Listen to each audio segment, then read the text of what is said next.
여러분은 하나님이 공평하시다고 생각하십니까? 네. 제가 전에 섬기던 교회에서 1년에 한 절기 때 정도 한 서너 번 정도 교회 출석하시는 집사님이 계셨는데 그분이 하시는 비즈니스가 얼마나 잘 됐는지 모르겠어요. 그 지역, 다른 지역에 살다가 그 지역에 이사 오셔서 처음 시작했던 가게는 조그마한 가게였습니다. 책상이 한 6개 정도, 이렇게 테이블이 한 6개 정도밖에 되지 않는 조그만 가게로부터 비즈니스를 시작하셨는데 그 지역에서 제일 빠르게 그리고 제일 잘 된 그런 사람 중에 하나가 돼서 사람들이 입에 늘 그 사람 진짜 성공했어 뭐 그랬던 분이 됐습니다. 그런데 이제 주일은 1년에 한 3번 정도 출석을 하셨던 분입니다. 세 번째 가게를 오픈했던 가게는 정말 좋은 지역의 큰 가게를 오픈을 해서 그 인테리어만 몇십만 불이 들 정도로 어마어마한 가게를 이렇게 시작을 하게 됐습니다. 개업 예배를 부탁을 해서 성도들과 함께 개업 예배를 드리러 갔는데 그 자리에 저희 교회에서 정말 충성스럽게 섬기시는 권사님 한 분이 오셨습니다. 세탁소 하시는 분이신데 정말 바둥바둥 그렇게 사시는 분인데 얼마나 교회에서 충성을 다하면서 열심으로 그렇게 주님을 섬기는 분인지 모르고 또 여러 분들에게 신앙의 모범이 된 그런 분이었습니다. 그 권사님이 절기에나 한 번쯤 나올까 말까 한 그 집사님의 가게 인테리어를 보고 입이 딱 벌어져서 저에게 오셔서 작은 소리로 이렇게 말씀하는 것입니다. 목사님, 이럴 줄 알았으면 저도 대충 신앙생활 할 걸 그랬어요. 그러시는 거예요. 물론 그 권사님의 신앙을 제가 잘 알기 때문에 하나님께 실망이 돼서 그런 말을 저에게 한 것이 아니라고 하는 것을 제가 잘 알지만 실은 제 마음속에 하고 싶었던 말 중에 하나였습니다. 뭐 이럴 줄 알았으면, 그죠? 정말 우리 하나님은 공평하신 분일까? 오늘 예수님의 비유로 여러분 잘 아실 것입니다. 여기 등장하는 포도원 주인은 과연 공평하다고 생각하십니까? 일꾼이 필요한 포도원의 일꾼을 구하려고 포도원 주인이 이른 아침부터 장터에 나갔습니다. 이스라엘의 포도원은 9월 말경에 추수를 하게 되는데 그 추수하는 기간이 굉장히 짧아요. 빨리 추수를 하지 않으면 곧 우기철이 시작이 되기 때문에 부지런히 추수를 해야만 했습니다. 그래서 추수철기가 되면 집에서 일하는 일꾼 말고 가외 일꾼들이 필요한 시기가 되었기 때문에 이 주인이 이른 아침부터 일꾼을 구하기 위해서 간 것입니다. 당시 장터는 일용직 일꾼을 구하기에 적합한 장소였기 때문에 주인이 이른 아침부터 거기를 갔습니다. 저희 교회에서 새벽기도 마치고 제가 집에 돌아가는 길이 되면 항상 그 지나가는 마켓에 일용직을 구하는 분들이 거기 늘 서 계셔요. 그걸 제가 늘 보면서 누군가는 저분을 좀 불러줘야 되는데 안 불러주면 하루 종일 그냥 뭐 아무것도 일을 못하지 않습니까? 그런 사람들이 그 장터에 있었던 것입니다. 이른 아침이라고 본문에 되어져 있는 것은 아마도 지금의 오전 6시쯤 되었을 것으로 짐작할 수 있습니다. 아직은 날이 환하게 밝지 않은 시간에 일꾼을 불렀던 것입니다.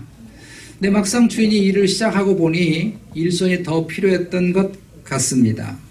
오늘 예수님의 비유의 말씀과 같이 3시에 지금의 오전 9시, 6시에 지금의 12시, 지금의 오후 3시, 그리고 더 놀라운 것은 11시에 지금의 오후 5시에 일이 끝나기 1시간 전에도 일꾼을 부르러 갔습니다.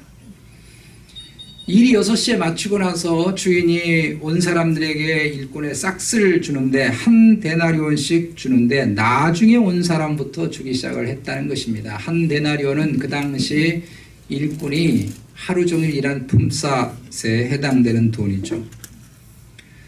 그러니 당연히 오전 6시에 처음 동도 막 트기 시작하기 전서부터 일찍 일을 시작했던 이 사람들은 기대가 얼마나 컸겠습니까? 여러분 생각해 보세요. 그때 오전 6시부터 와가지고 오후 6시까지 일을 했으니까 얼마나 일을 한 거예요? 그런데 오후 5시에 일을 와가지고 한 데나리온을 받았으니 자기는 최소한 10데나리온 이상을 받게 되는 거잖아요. 야, 그 돈을 받으면 내가 최소한 한 10일간은 진짜 아무 일을 안 하고 살 수 있겠구나, 그런 생각이 들지 않겠습니까? 근데 주인은 처음 온 일꾼에게도 동일하게 한 데나리온을 준 것입니다. 처음 온 사람들이 주인의 부당함을 따졌습니다. 이 주인은 부당한 것입니다. 공평하지 못한 것이죠. 오늘날 만약에 이런 고용주가 있다면 노동조합이 들고 일어나지 않겠어요? 이거 법적으로 합법한 것입니까? 어떻게 동일하지 않은 시간에 동일하지 않은 분량의 일을 했는데도 불구하고 동일한 그런 값을 지불할 수 있겠느냐고요? 우리가 상식적으로 알듯이 오늘 본문의 20장에 주님께서 주신 이 비유의 포도원 주인은 우리 하나님을 말씀하고 있는 것이고 일꾼은 우리 성도들 그리고 우리 자신들을 말씀하고 있습니다. 제가 다시 묻습니다. 정말 이 주인은 공평합니까? 우리 하나님은 정말 공평하시냐고요? 제가 오늘 본문을 이 비유만을 읽지 않고 앞부분 제자들의 이야기도 일부분 읽었습니다. 그 이유는 무엇인가 하면 19장 30절에 있는 말씀, 그러나 먼저 된 자로서 나중되고 나중된 자로서 먼저 될 자가 많으리라는 말씀과 그리고 20장 16절에 있는 말씀, 이와 같이 나중된 자로서 먼저 되고 먼저 된 자로서 나중되리라고 하신 주님의 말씀이 동일하게 등장하는 걸 보면 이 10장의 포도원의 품꾼들, 일꾼들에 대한 예수님의 비유는 앞부분 있었던 제자들의 이야기의 연속 성산에 있다고 하는 것을 알게 됩니다. 그러므로 주님의 이 비유는 베드로가 한 19장 27절의 말씀과 연관이 있는 것입니다. 우리 읽으셨지만 19장 27절을 같이 다시 읽어보겠습니다. 시작. 이에 베드로가 대답하여 이르되 보소서 우리가 모든 것을 버리고 주를 따라 싸운데 그런즉 우리가 무엇을 얻으리이까?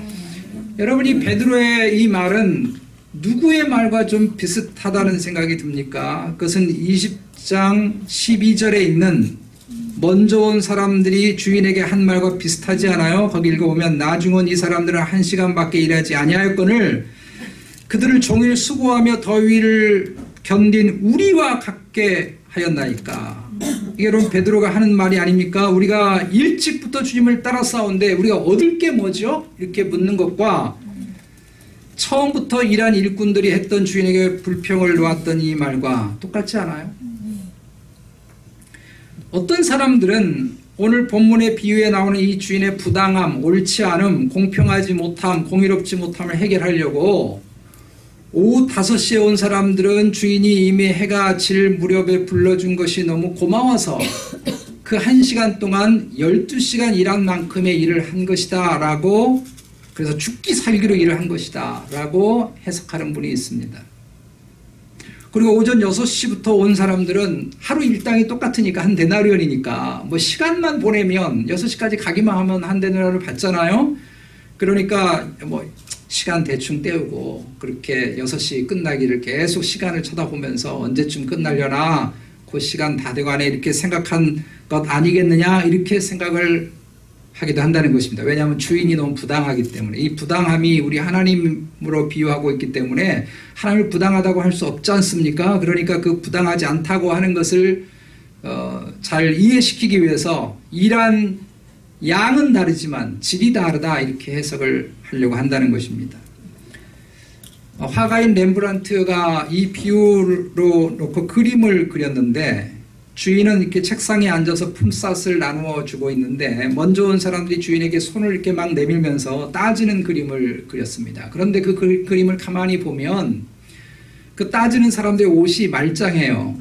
말짱하고 그려져 있고, 나중 온 사람들이 이미 6시가 지나서 하루 일과가 끝났는데도 불구하고 그 렘브란트가 어떻게 그렸는가 하면 그 뒤에서 웃옷을 다 벗고 그리고 일을 열심히 또 하고 있는 장면을 그림을 그렸습니다. 오늘 말씀에 있는 것처럼 분명 품삯은 나중에 온 사람부터 받지 않았습니까? 그러니 뒤에 일을 나중에 온 사람들은 일이 끝났음에도 불구하고 1시간 일을 하지 않았는데 주인이 한 데나리온 준 것이 너무 고마워서 일이 다 끝났는데도 불구하고 잔업을 뒤에서 하고 있다라고 렘브란트가 생각을 하고 그림을 그린 것입니다. 그래서 처음부터 일을 한 사람들은 설렁설렁 일을 했기 때문에 그 옷은 깨끗하고 말짱하고, 그리고 나중 온 사람들은 정말 주인의 고마움을 알아가지고 열심히 웃옷도 벗어가면서 이렇게 땀을 흘리고 있다라고 렘브란트가 그런 그림을 그린 이유는 무엇인가 하면 이 주인이 합당하지 않고 부당하다고 생각을 했기 때문에 이 부당함을 어떻게 이해해야 할까 싶어서 나중 온 사람들은 이렇게 부지런히 1시간 동안 일을 하고 나중에 일이 끝났는데도 불구하고 여전히 일을 하고 있는 것이고, 처음 온 사람들은 옷이 말짱하게 그렇게 있었다라고 그렇게 그림을 그렸습니다. 그러나 그렇게 이해한 것은 본문을 옳지 않게 본 것입니다. 왜냐하면 20장 12절에 이 먼저 온 사람들이 이렇게 말하고 있지 않습니까? 그들을 종일 수고하며 더위를 견딘 우리와 같게 하였나이다. 여러분, 이 말이 거짓일까요? 내가 설렁설렁 일을 해놓고 주인에게 이렇게 거짓말을 한 것입니까? 그렇지 않습니다. 그들은 분명히 더위를 피해서 그늘에 놀고 있지 않았고 그들은 12시간 동안 결코 빈둥빈둥 거리고 있지 않았다는 것입니다. 그러므로 12절에 이들이 따지고 있는 이 말은 거짓말이 아니에요. 19장 27절에 베드로가 우리가 모든 것을 버리고 주를 따랐습니다 라고 말하는 것이 거짓입니까? 거짓 아니에요. 정말 베드로는 그렇게 했고 제자들은 그렇게 했습니다. 베드로가 이렇게 말한 것은 그 앞에 한 부자 청년이 주님을 따르고 싶다고 온 것 때문에 베드로가 이렇게 말을 하게 된 것입니다. 주님은 그 청년에게 내가 가진 모든 것을 다 팔아서 가난한 사람들에게 나누어 주고 그리고 와서 나를 따르라 이렇게 말을 했는데, 이 돈을 사랑했던 이 청년은 그 마음에 시험이 들어서 다시는 예수님을 쫓아가지 않게 됐다. 근심하면서 돌아갔다는 것입니다. 이때 베드로가 한 말입니다. 자신들은 그렇게 하지 않았다는 것입니다. 저 청년은 모든 재산을 다 팔아서 가난한 사람에게 나누어주고 주님을 따르라고 했는데도 불구하고 돌아갔지만 우리는, 여기 있는 12제자들은 그렇게 하지 않았다는 것입니다. 정말 베드로와 제자들은 자신의 직업을 버리고 주님을 따랐습니다. 주님은 인자가 머리 둘 곳이 없다고 했을 정도로 주님은 가난한 선생님이었습니다. 그 가난한 선생님을 따라간다고 하는 것이 내게 경제적인 어떤 이득이 있거나 세상에 무슨 출세할 기미가 보여서 간 것이 아니었단 말이죠. 그런데 자신의 배와 가족들을 뒤로하고 주님을 따랐습니다. 마태는 돈 많이 버는 세리의 직업을 한순간에 버려버리고 주님을 따랐습니다. 여러분, 복음서를 가만히 읽어보면 주님의 제자 공동체는 정말 가난한 공동체였습니다. 길을 가다가 배가 고팠을 때 밀 이삭을 잘라 먹을 정도로 가난했고, 주님이 잎이 무성한 무화과 나무를 보시고 배가 고파서 혹시 열매가 있으려나 하고 가보았다고 말씀하고 있습니다. 분명히 무화과 열매가 맺힐 계절이 아니에요. 그런데도 불구하고 잎이 무성한 것 보니까 혹시나 그 열매가 있지 않을 것 같다는 것입니다. 그 본문을 가만히 읽어보면 거기 뭐라고 되어 있냐면 주님이 시장하셔서 그렇게 됐다는 것입니다. 배가 고프셨다는 것입니다. 여러분, 마켓 가시려면 항상 배를 채우고 가십시오. 안 그러면 뭐 그냥 카트에다 넣잖아요. 배가 고프면 그렇게 된다는 거예요. 정신이 없습니다. 주님도 마찬가지의 한 분의 인간으로 배가 고프니까 분명히 무화과 나무 열매가 맺힐 계절이 아닌데도 불구하고 가면 열매가 없을 거라고 하는 걸 주님이 잘 아셨음에도 불구하고 잎이 무성하다고 하는 것 때문에 가셨어요. 왜 그러면 배가 고파서 간 것입니다. 주님의 제자 공동체는 가난한 공동체였습니다. 이런 가난한 공동체 예수님을 바라보고 인자는 머리 둘 것이 없는 분이라고 하는 것을 알면서도 불구하고 베드로와 제자들은 자신의 모든 것을 다 버리고 주님을 따랐다는 것입니다. 주님의 포도원에 헌신했다는 것입니다. 그러므로 베드로가 우리가 모든 것을 버리고 주를 따랐습니다 라고 말한 건 거짓이 아니에요. 오늘 본문 20장 12절에 먼저 온 사람들이 종일 수고하고 더위를 견딘 우리라고 하는 말은 거짓말이 아니에요. 정말 그렇게 일을 했다는 것입니다. 그런데 어떻게 1시간 일한 사람들과 자기를 동일하게 대우할 수 있느냐는 것입니다. 이건 주인이 너무 불공평하다는 거예요. 그들의 항의가 잘못된 것입니까? 또 묻습니다. 하나님은 정말 공평하십니까?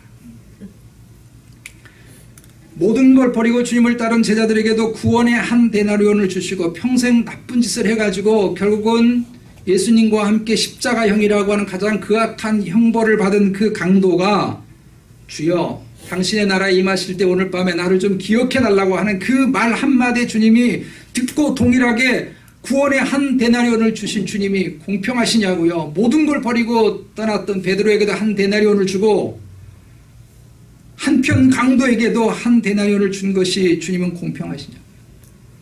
만약에 그렇다면 여러분 일찍부터 예수를 믿을 이유가 뭐가 있습니까? 그냥 적당하게 신앙생활 설렁설렁 하다가 죽기 전에 우리도 주여 나를 좀 기억해 주세요. 이렇게 한마디 하면 안 될까요? 오늘 이 말씀에 또 은혜를 받아가지고 내가 너무 일찍 예수님을 믿기 시작한 것 같다. 요즘 100세 시대인데 뭐 하려고 내가 이렇게 젊어서부터 교회를 다니고 헌금하며 고생하나. 그냥 이 세상 얼마나 좋은 세상. 요즘 밖에 나가보면 여러분 꽃이 얼마나 아름답습니까. 이런 좋은 세상 좀 설렁설렁 놀다가 오후 5시쯤에 한 70살쯤 돼가지고 와가지고 주님 나를 좀 기억해 주세요. 이렇게 시작하면 좋지 않겠나. 아멘 하고 오늘부터 신앙의 방학에 들어가는 일이 없기를 바랍니다. 도대체 주님이 이 비유를 통해서 우리에게 뭘 말씀할까요? 여러 가지 생각할 수 있는 것이 있겠지만 저는 오늘 여러분과 두 가지를 나누고 싶습니다.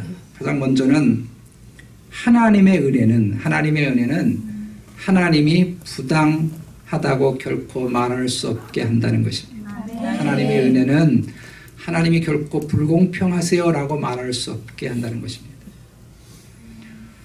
오늘 이 비유에서 포도원 주인이 준 한 데나리온은 결코 주님을 위해서 수고한 사람들에게 주는 상급이나 혹은 승리의 면류관을 의미하지 않습니다.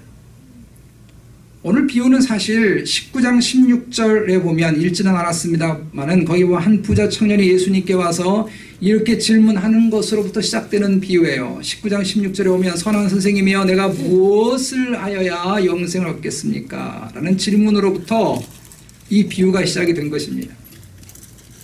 그러므로 오늘 본문 20장에 있는 이 비유의 목적은 포도원의 주인이신 우리 하나님의 구원의 주권적인 은혜를 설명하는 것입니다. 영생의 문제를 말씀하고 있는 것이지 우리가 주님 앞에 열심히 헌신해서 얻게 되는 상급을 말씀하고 있지 않았고 영생을 말씀하고 있는 거예요.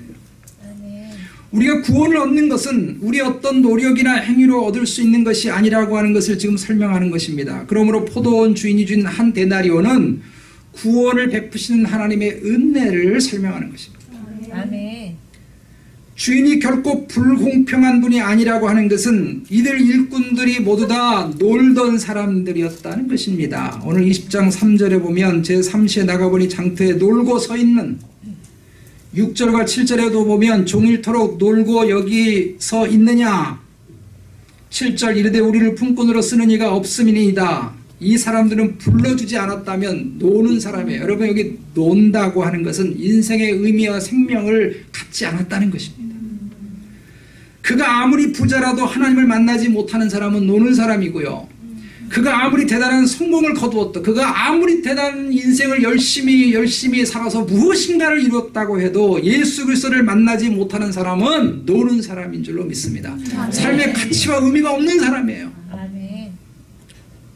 그것은 마치 어떤 숫자에 0을 곱하는 제로를 곱하는 것 같습니다. 아무리 대단한 숫자가 있다 할지라도 곱하기 제로 0이 되면 답은 뭡니까? 빵이에요. 빵. 0이에요. 제가 부산에서 삼영도교회에서 강도사 시절에서 사역을 했었는데요.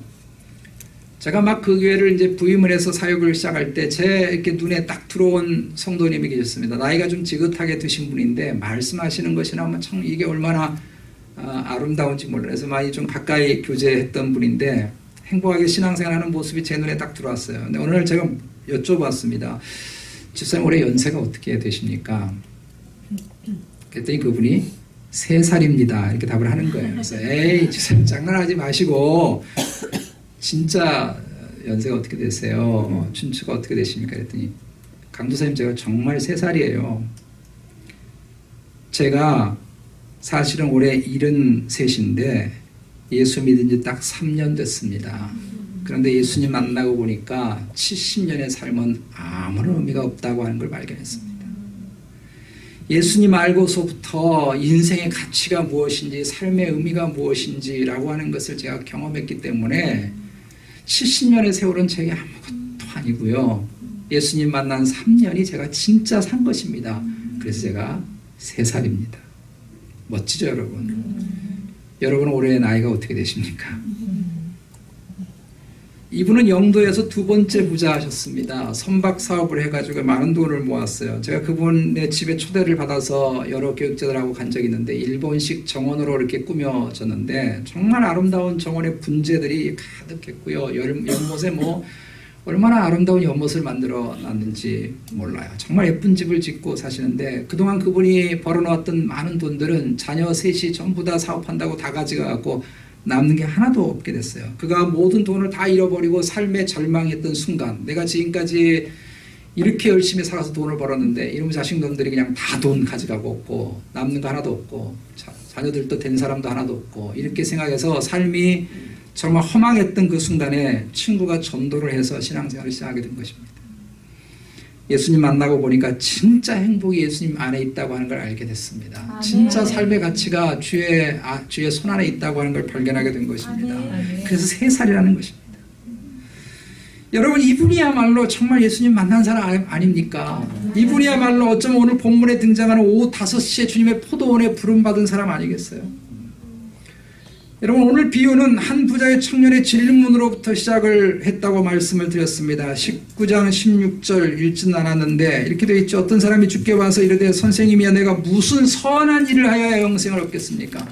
여러분 이 질문이 얼마나 어리석은 질문인지 모릅니다. 그는 부자였고 내가 어릴 때부터 율법을 잘 지킨 사람이었기 때문에 내 힘으로 내 능력으로 내 손으로 얼마든지 영생에 이룰 수 있다고 생각한 것입니다.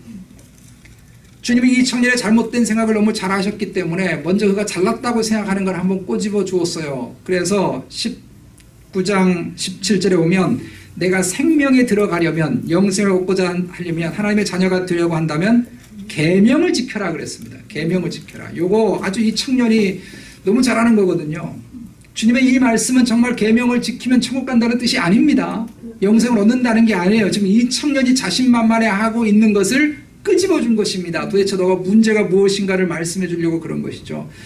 간혹 지금도 이런 성도들이 있어요. 내가 이래봬도 3대째 예수 믿는 집안에서 태어난 사람이고 우리 아버지가 목사님이고 뭐 내가 이래봬도 우리 교회에서 내가 몇 년 신앙생활 한 사람이고 내가 신앙의 짬밥이 얼만데 뭐 이렇게 하면서 그것이 마치 내 공로가 돼서 그래서 하나님이 내게 무엇인가를 주실 수밖에 없어야 된다고 생각하는 사람이 있어요. 마치 베드로가 우리가 모든 걸 버리고 다 주님을 쫓았는데 얻는 게 뭡니까? 도대체 뭘 주실 것입니까? 이렇게 말하는 것처럼 그렇게 생각하는 분들이 많아요.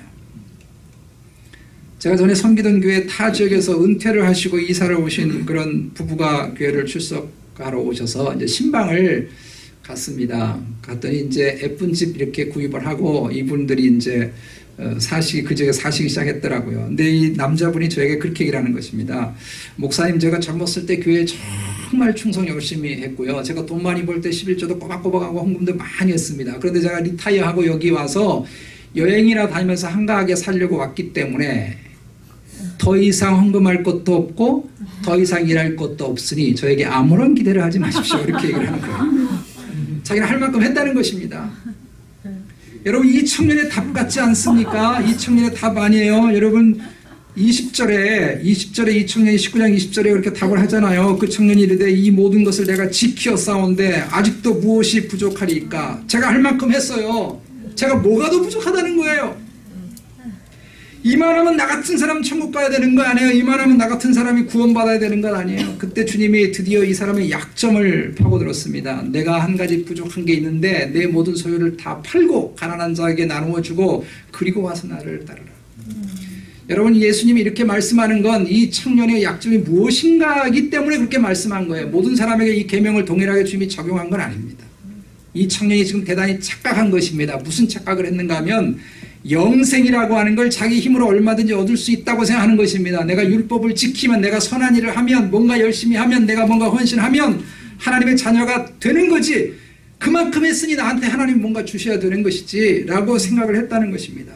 그러나 이 청년은 영생의 가치가 얼마나 큰지를 모르는 것입니다. 여러분 우리가 얻은 영생의 가치가 얼마나 큽니까? 우리의 무슨 생명을 드린들 그 영생을 살 수 있겠어요? 우리가 무엇을 드린들 그 영생을 살 수 있겠느냐고요. 주님이 나를 위해서 십자가 져주신 그 사랑에 우리가 무엇을 비교할 수 있고 견줄 수 있겠느냐고요.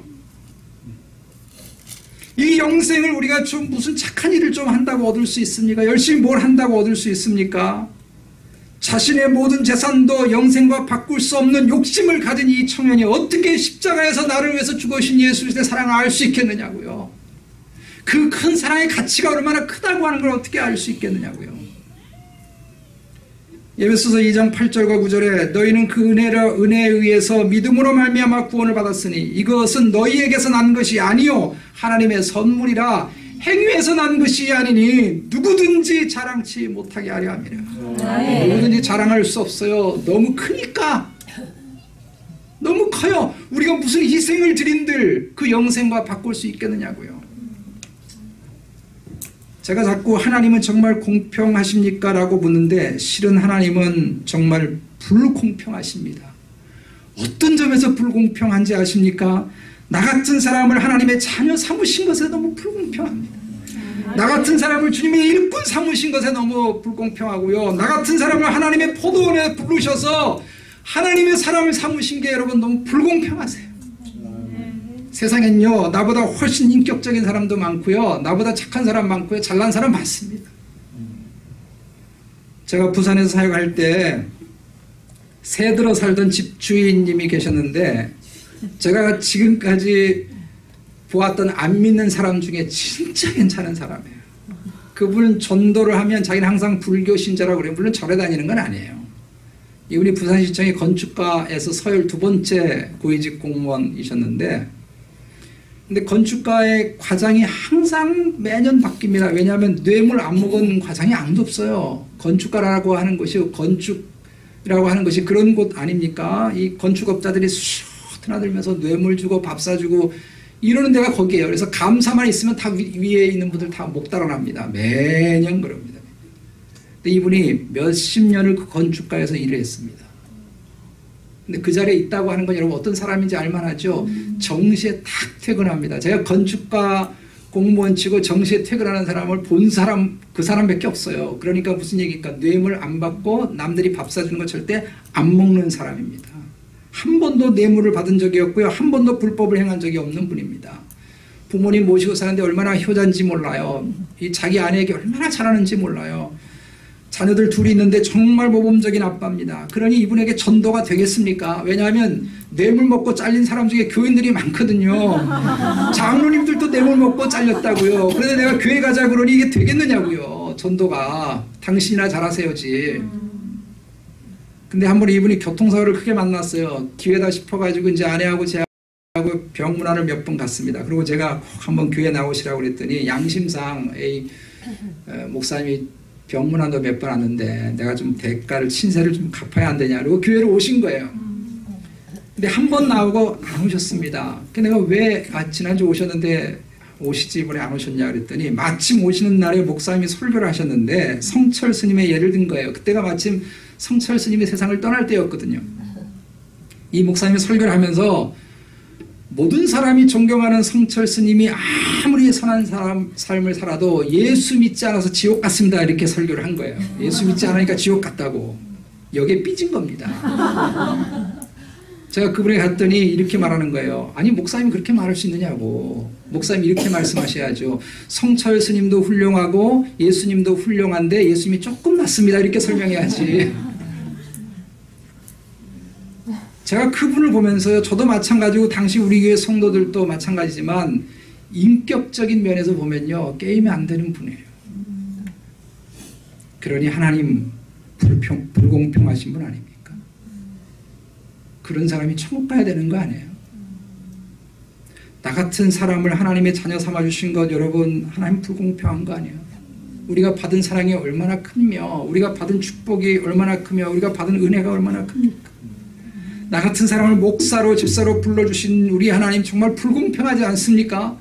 나 같은 사람을 사랑하셔서 주님이 십자가에 져주시고 자신의 모든 것을 다 주셨는데 여러분 정말 하나님 불공평하지 않으세요? 모두에게 구원이란 데나리온을 동일하게 주셔서 불공평한 것이 아니라 나 같은 사람에게도 한 데나리온의 구원의 은혜를 주신 것에서 너무 불공평하다고요. 나 같은 사람을 주님의 나라의 일꾼으로 불러주신 것에 대해서 불공평하다고요. 주님이 우리를 불러주시지 않았다면 우리는 여전히 노는 사람이에요. 심판받아 마땅한 사람이고요. 하나님의 공의 앞에 우리가 어떻게 설 수 있느냐고요. 누가 사겠어요? 그런데 이런 우리, 아무런 희망이 없어요. 이런 우리를 장터에 가서 이름을 불러주듯이 우리 이름을 불러주시고 하나님의 자녀 삼아주시고 하나님 나라의 동산으로 포도원으로 우리를 불러주신 줄로 믿습니다. 제가 언젠가 김동호 목사님의 글을 한번 읽었는데 그분이 지나온 삶을 이렇게 돌아보면서 이렇게 하나님 앞에 고백했다는 이야기에 진한 감동을 받은 적이 있습니다. 이분이 자신의 삶을 이렇게 돌아보고 나서 이렇게 말했대요. 주님, 저에게 너무 지나치십니다. 저에게 너무 지나치십니다. 살아오면서 왜 어려운 일이 없겠으며 목회하면서 왜 어려운 일이 없겠어요. 인생을 살면서 왜 절망하고 낙심하는 일이 없겠습니까? 그런데 돌아보니까 하나님이 자기에게 주신 게 너무 많더라는 거예요. 어느 날은 생각해 봤답니다. 하나님이 내게 주신 것들을 하나하나 지워봤대요. 아내가 먼저 나보다 먼저 세상 떠나게 된다면, 내 통장에 있는 돈이 다 없어진다면, 자녀들이 나를 배신하고 떠나게 된다면, 내 건강이 지금 이렇게 말짱하지만 내가 다 건강을 잃어버리고 병원에 누워있다면, 맨 마지막에 예수님만 남았을 때 내가 행복할 수 있을까? 생각하니까 그래도 너무너무 행복할 것 같더래요. 그래서 고백한 겁니다. 주님, 저에게 너무 지나치셨습니다. 너무 많은 걸 주셨습니다. 우리는 여러분 이미 지나친 사랑을 받았습니다. 주님 한 분만으로 여러분 충분한 사랑 우리가 받았어요. 주님이 만약에 우리의 모든 것들을 이 순간에 다 빼앗아 간다 할지라도 욥처럼 주신 이도 여호와시고 거두신 이도 여호와시오니 하나님의 이름 여호와 이름은 찬송을 받으실지라라고 노래할 수 있는 것이 우리가 아닐까요? 이 노래, 이 고백이 우리의 것 되시기를 주의 이름으로 축복합니다. 그래서 시편 23편에 다윗이 내 잔이 넘칩니다. 내 인생의 잔이 넘칩니다. 김동호 목사님이 하나님 저에게 너무 지나치셨습니다. 이렇게 말할 수 있어서 이 은혜를 생각하면 하나님이 내게 해주신 삶이 어떤 것이든지 불평할 수 없고 낙심할 수 없고 절망할 수 없고 결코 하나님이 불공평하다고 말할 수 없는 이런 고백이 우리 모두에게 있게 되기를 주의 이름으로 축복합니다. 아멘. 두 번째로 이 비유는 주님의 나라 일꾼으로 사는 것은 결코 부당하지 않다는 것을 말씀합니다. 주님의 나라 일꾼으로 사는 것은 결코 부당하지 않다는 것을 말씀합니다. 여기 포도원은 하나님의 나라이고 동시에 영원한 천국의 모형이고 그림자인 주님의 교회를 말씀합니다. 포도원의 주인이 일꾼을 부르듯이 그렇게 주님이 우리를 하나님 나라 일꾼으로 교회 일꾼으로 불러주셨습니다. 근데 우리는 어느 순간부터 베드로 같은 말을 하는 것입니다. 내가 이만큼 했는데 내게 뭘 주시겠습니까? 아침에 일찍 포도원에 들어온 일꾼과 같은 말을 하는 것입니다. 우리가 종일토록 수고했는데 왜 저 사람과 나를 똑같이 취급하십니까? 베드로가 이렇게 말한 것과 이 먼저 온 종이 이렇게 일꾼이 말하는 것은 두 가지 중요한 사실을 놓쳤습니다. 하나는 뭔가 하면 누가 불러주었는지를 놓친 겁니다. 누가 나를 불러줬는지를 모르는 거예요. 나를 하나님의 포도원에 불러주신 분이 누군지를 놓친 것입니다. 여러분, 우리를 여기 불러주시는 분은 목사님이 아니에요. 친구들이 아니에요. 하나님이 우리를 여기 불러주신 줄로 믿습니다. 온 세상의 주인이시고 내 생명의 주인이시고 모든 것 되신 하나님이 우리를 여기 불러주신 줄로 믿습니다. 우리 이름을 불러주셨다고요. 이거 영광 아니에요, 영광. 제가 초등학교, 옛날에는 국민학교라고 그랬는데 초등학교를 3곳이나 다녔습니다. 사고 쳐가지고 3곳 다닌 건 아니고요. 가난하니까 또 옮기고 3곳을 다녔는데 그 3곳이 전부 다 도가 달라요. 전라도에서 서울로 인천으로 이렇게.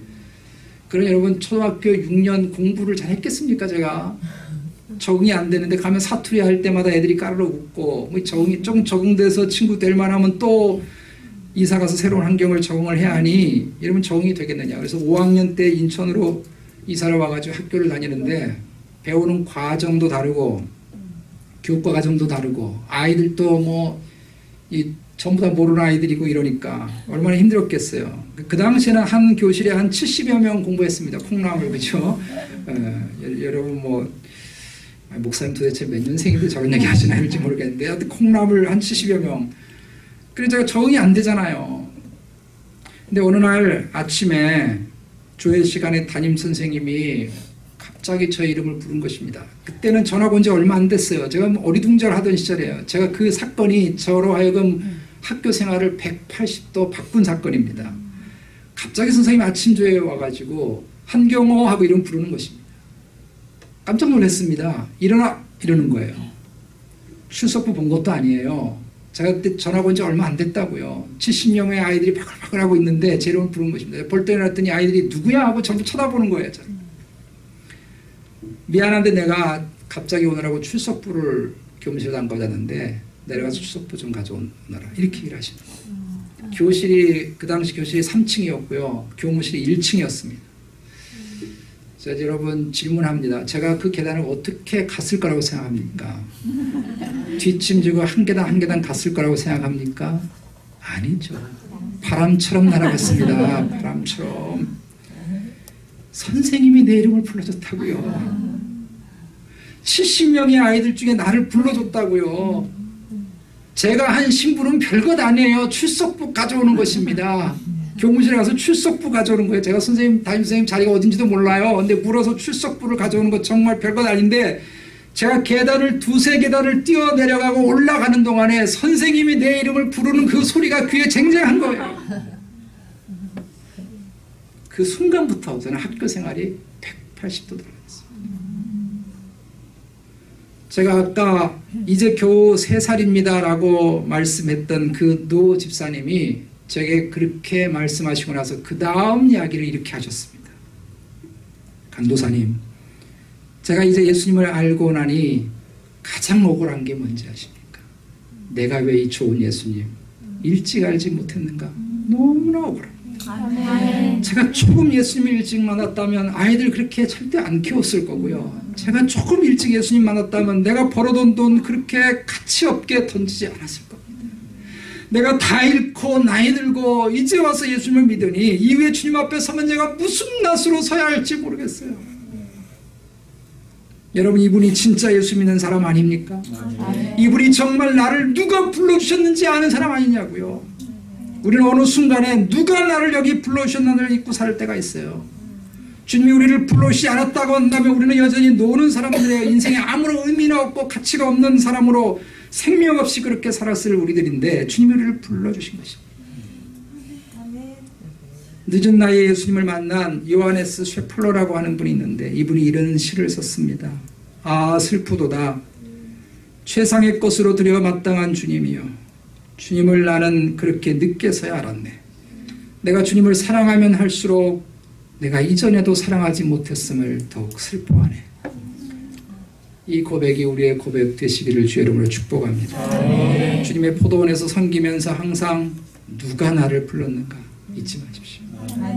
또 하나, 베드로와 이른 아침에 온 일꾼들이 놓친 것이 또 하나 있는데 불러주신 분을 주목하지 못한 것입니다. 불러주신 분을 주목하지 못한 것. 우린 대개 주님의 일에 충성하려고 합니다. 누구나. 분명 이른 아침부터 온 일꾼들도 처음에 기쁨으로 일을 했겠죠. 내가 거기 놀고 있었으면 하루 종일 아무것도 못했을 것, 돈도 못 벌었을 건데 이렇게 주인이 나를 불러줬으니 얼마나 감사한가 해서 열심히 일을 했을 것입니다. 자신이 한 데나리온에 받는 것에 대해서 전혀 불만이 없었을 거예요. 왜? 그게 합당한 값이니까. 내가 오전 6시부터 오후 6시까지 일을 해서 한 데나리온을 받는 것이 합당한 것이었으니까 전혀 불만이 없었을 거예요. 당연히 처음부터 일을 열심히 했을 것입니다. 근데 문제가 언제 생겼습니까? 옆에 부당하다고 공평하지 않다고 느끼는 사람이 있을 때부터 생기는 것입니다. 그 전까지는 불러주신 주님과 나 사이에는 전혀 문제가 없어요. 불만이 전혀 없어요. 한 데나리온에 감사했습니다. 그런데 나중은 김집사가 등장하는 순간부터 죄송합니다. 김지성은 아니시고요. 이때부터 문제가 달라진 거예요.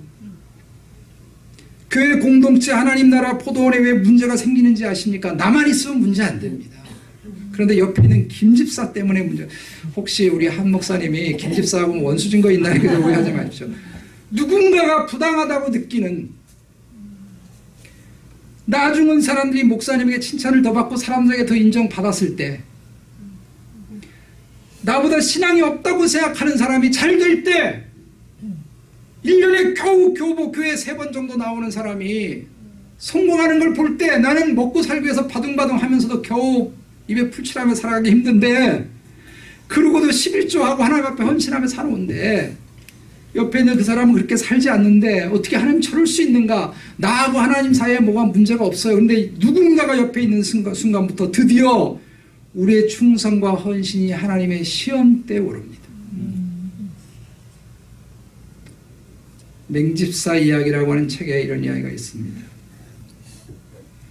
A 집사님이 가을철을 맞이해서 예배당 분위기를 새롭게 한다고 교회에서 그래서 자기가 헌금을 다해서 교회 커튼을 하기로 했습니다.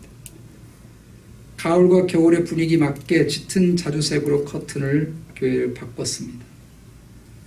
그때부터 A 집사님은 모든 예배 시간이 천국에 온 것 같았습니다. 커튼만 쳐다보며 은혜가 되는 것입니다.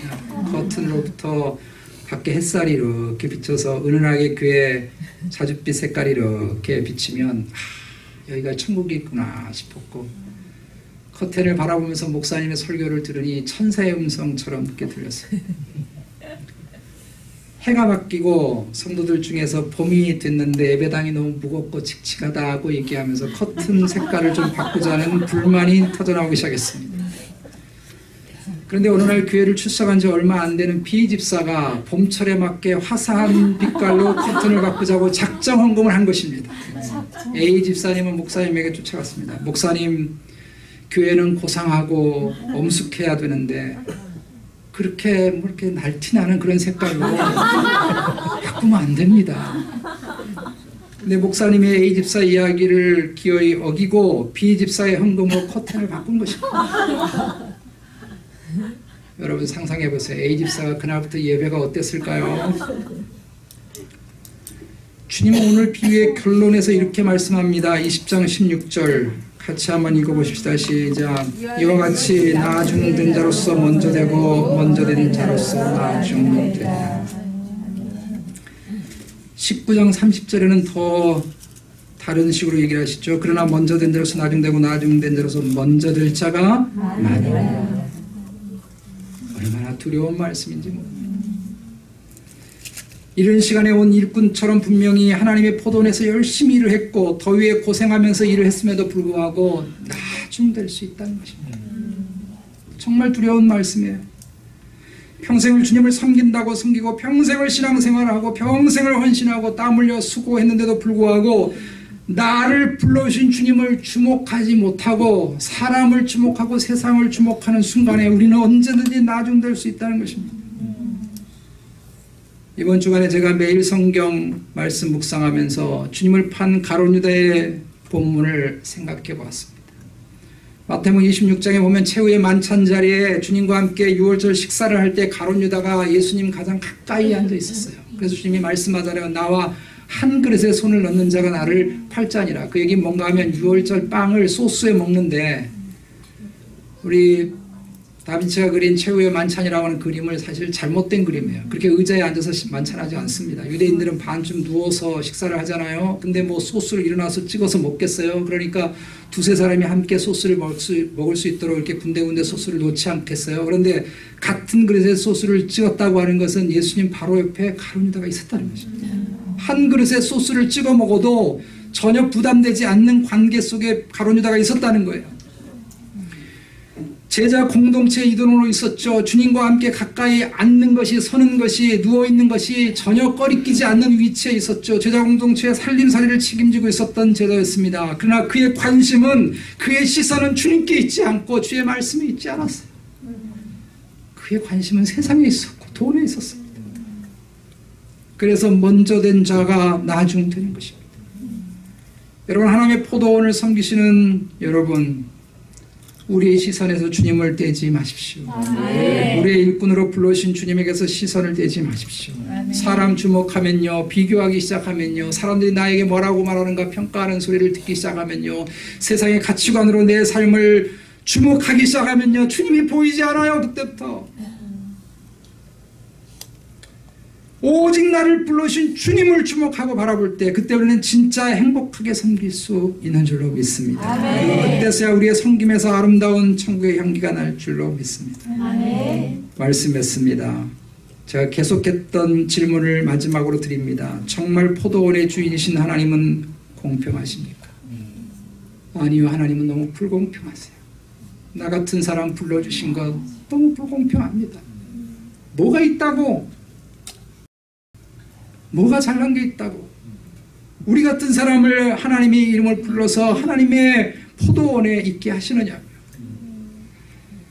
우리가 무슨 대단한 인격자라고 우리를 하나님이 불러주셔서 그 놀라운 은혜를 주시느냐고요. 우리 어떤 작은 일 앞에서도 이 은혜를 생각한다면 행복할 수 있고, 우리가 무슨 충성을 다한다 해도 주님, 저는 정말 주님 앞에 무익한 종일 뿐입니다, 우린 고백할 수 있지 않겠어요? 사도 바울이 고린도전서 15장 10절에서 그러나 나의 나 된 것은 하나님의 은혜로 된 것이니 내게 주신 그 은혜가 헛되지 아니하여 내가 모든 사도보다 더 많이 수고하였으나 내가 아니요 오직 나와 함께 하신 하나님의 은혜로다. 나는 이 고백이 우리의 고백 되어져서 여러분의 섬김이 행복한 섬김이 되시고, 여러분의 섬김을 통해서 새벽 이슬의 포도원에 하늘의 향기가 가득하게 되시기를 주의 이름으로 축복합니다. 아멘.